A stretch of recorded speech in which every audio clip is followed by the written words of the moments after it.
qu'est-ce qui chute en 1453 ? C'est d'abord un grand nom éclatant et sonore, Constantinople. C'est un souvenir qui tombe, c'est un souvenir très ancien et avec toute la gloire politique, religieuse qui lui est associée. Fondée en 330 sur le site de l'antique Byzance, Constantinople est d'abord la ville de Constantin, la capitale des premiers empereurs romains chrétiens. C'est la deuxième Rome, le phare du christianisme orthodoxe depuis plus de 1000 ans. Mais en avril 1453, les armées du sultan Mehmed II mettent le siège devant la ville et s'en emparent finalement le 29 mai 1453. Les historiens y voient l'acte de décès de ce qu'on appelle encore l'Empire byzantin et l'acte de naissance de ce qu'on appellera désormais l'Empire ottoman. Et ça va être ça, à partir de 1453, l'histoire qu'on nous raconte. C'est que la date du 29 mai 1453 fait rupture. Rupture dans l'ordre du temps. Elle casse en deux la frise chronologique. Avant le Moyen-Âge, après les temps modernes.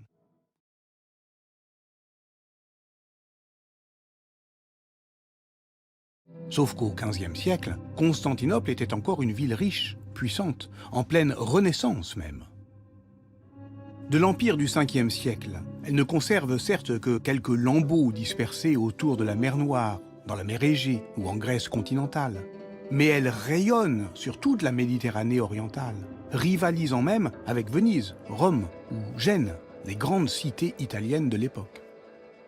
Aussi est-il faux de considérer cet empire byzantin comme en décomposition, comme une lente et inexorable décomposition. Ça, c'est vu de trop loin, c'est vu de trop haut, c'est vu du millénaire. Si on prend le siècle comme mesure, c'est une société qui est vivante, qui est active, qui est en état de recomposition sociale, politique, territoriale. Avec 50 000 habitants, la ville flotte un peu dans son enceinte de 1450 hectares qui a pu en abriter 10 fois plus 10 siècles plus tôt. Mais par ses monuments antiques, son hippodrome, son grand palais, ses nombreuses statues et colonnes, et surtout Sainte-Sophie, la plus grande basilique de la chrétienté, Constantinople jouit d'un prestige unique qui attire et fascine bien au-delà du monde grec et orthodoxe. Les Latins, notamment vénitiens, se sont installés tout au long de la Corne d'Or, et les Génois ont même établi une puissante colonie à Péra, également appelée Galata. Les mondes chrétiens latins et chrétiens orthodoxes, ils sont imbriqués. Ils sont imbriqués économiquement, ils sont imbriqués dynastiquement. Les empereurs sont les cousins de tout le monde. Ils sont imbriqués politiquement et culturellement. À la veille de 1453, il y a longtemps que Byzance et l'Occident latin ne forment plus deux mondes séparés. Depuis le grand schisme religieux de 1054, il est vrai, l'Église orthodoxe ne reconnaît pas la suprématie de Rome, d'autant qu'en 1204, les armées latines ont saccagé Constantinople lors de la 4e croisade. Mais depuis, marchands, artistes et savants ont tissé des liens de plus en plus étroits entre les rives grecques et latines de la Méditerranée.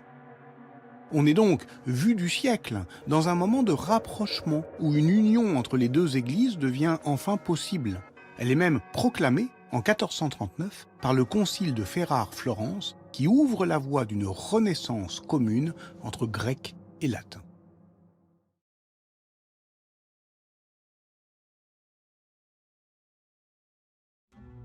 Les Ottomans ont d'abord étendu leur territoire vers l'Est à la fin du XIIIe siècle.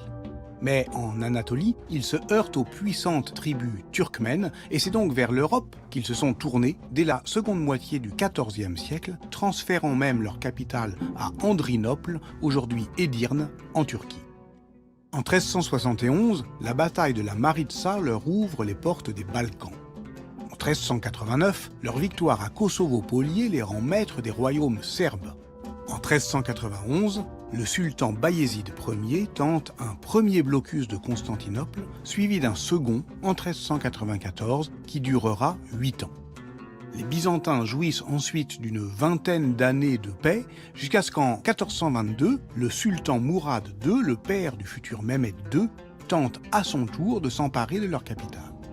Bref, en 1453, tout le monde sait que Constantinople attise depuis longtemps l'appétit des Ottomans.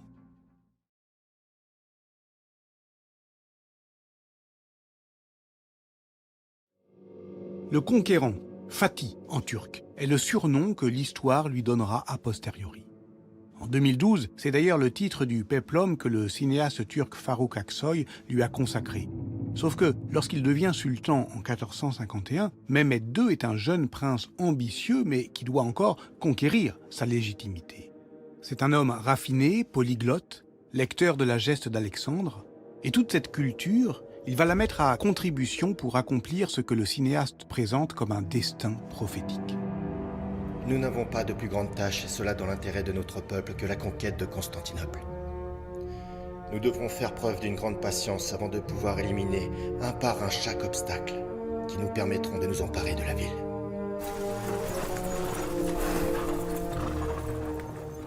Le projet d'attaquer Constantinople, minutieusement préparé, a été présenté à la cour d'Édirne par Mehmed II lui-même à l'hiver 1452. Et puis le 4 avril 1453, Mehmed II s'installe devant Constantinople avec ses machines de guerre, avec son artillerie, avec ses tentes. Et là, on ne peut plus ignorer évidemment que le dénouement est proche.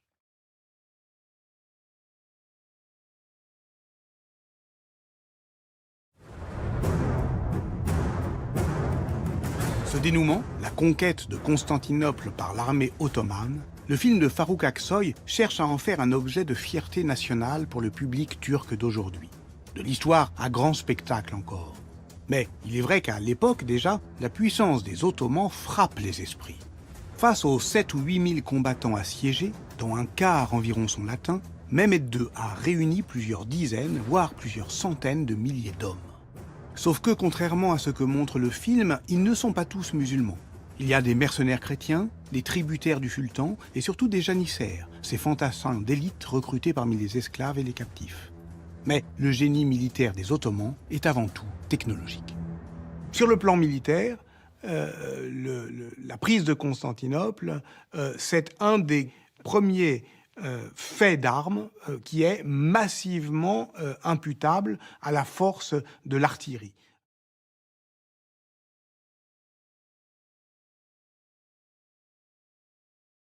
Pendant les mois d'avril et de mai 1453, l'empereur Constantin XI et ses alliés ont repoussé toutes les attaques ottomanes, au point que plusieurs de ses lieutenants conseillent à Mehmed II de renoncer à son projet. Dans la nuit du 21 au 22 avril, le sultan a réussi à faire transporter des dizaines de navires par-dessus la colline de Galata pour les positionner dans la Corne d'Or, bloquant la flotte byzantine, et le 29 mai à 3 heures du matin, il décide de donner l'assaut terrestre. Une atmosphère de mystère baigne les dernières heures de Constantinople. On sait qu'à l'aube, un groupe de combattants parvient à prendre la porte de Charizios alors qu'un second entre par la Kerkoporta. Un troisième, surtout, gagne la porte Saint-Romain, gardée par le Génois Longo, gravement blessé au combat. Un vent de panique souffle alors parmi les assiégés, d'autant qu'on annonce au même moment la mort de l'empereur Constantin XI. Et le 29 mai 1453, à midi, Mehmed II entre dans la ville conquise pour se rendre à Sainte-Sophie, où se sont retranchés les derniers combattants. On dit qu'il a, à ce moment-là, admiré les mosaïques chrétiennes qui délivrent une leçon politique si puissante qu'il va, dit-on, décider de ne pas les badigeonner et de les laisser voir. Lorsqu'on rentre aujourd'hui à Sainte-Sophie, une partie importante de ces mosaïques chrétiennes sont toujours visibles. Peut-être d'ailleurs pour donner à voir ce sur quoi l'islam a triomphé. La violence de l'événement, elle est quand même considérable. En même temps, elle est conforme au droit musulman. Parce que la ville ne s'est pas soumise, parce que Mehmed II le conquérant l'a prise par force et non par pacte. Et ce sont deux catégories du droit islamique. Puisqu'elle a choisi de résister, la ville est littéralement vidée de ses richesses et de ses habitants. C'est un massacre de très grande ampleur qui dure de 1 à 3 jours selon les sources et que les contemporains interprètent comme un signe avant-coureur de la fin des temps, faisant de Mehmed II une figure de l'Antéchrist.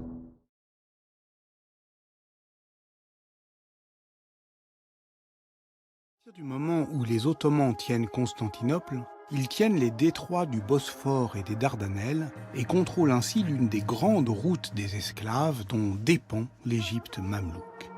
Les deux superpuissances seront d'ailleurs au bord de la guerre à la mort de Mehmed II. Et le Caire sera finalement conquise en 1517 par son petit-fils Sélim Ier, qui triplera ainsi la taille de l'Empire ottoman, faisant de Constantinople la grande capitale du monde musulman. Dans sa lettre au sultan mamelouk, Mehmed II affirme « Nous avons purifié les églises, nous avons sorti les croix et les cloches, nous les avons converties en mosquées pour les gens de l'islam. » Donc il dit bien quelque chose d'essentiel, c'est qu'il va, à partir de maintenant, transformer Constantinople en ville islamique. Ça veut dire quoi? Ça ne veut pas dire simplement ville musulmane, ça veut dire ville de l'islam comme puissance impériale. Très vite, Constantinople retrouve sa physionomie multiethnique. Les communautés juives, arméniennes et latines se reconstituent, rejointes par des déportés grecs, albanais et slaves dès l'hiver 1453. C'est d'ailleurs pour les populations déplacées de Cappadoce qu'est érigée la mosquée de Murat Pacha, la plus ancienne qu'on puisse voir encore aujourd'hui. Son fondateur est un Byzantin converti à l'islam, comme le firent beaucoup de Grecs à l'époque. Mehmed II ne cherche pas à effacer la mémoire grecque de Constantinople. Sainte-Sophie est certes flanquée de minarets, mais elle est minutieusement restaurée et tous ses successeurs continueront ainsi d'intégrer l'héritage byzantin à la nouvelle capitale de leur empire, Istanbul.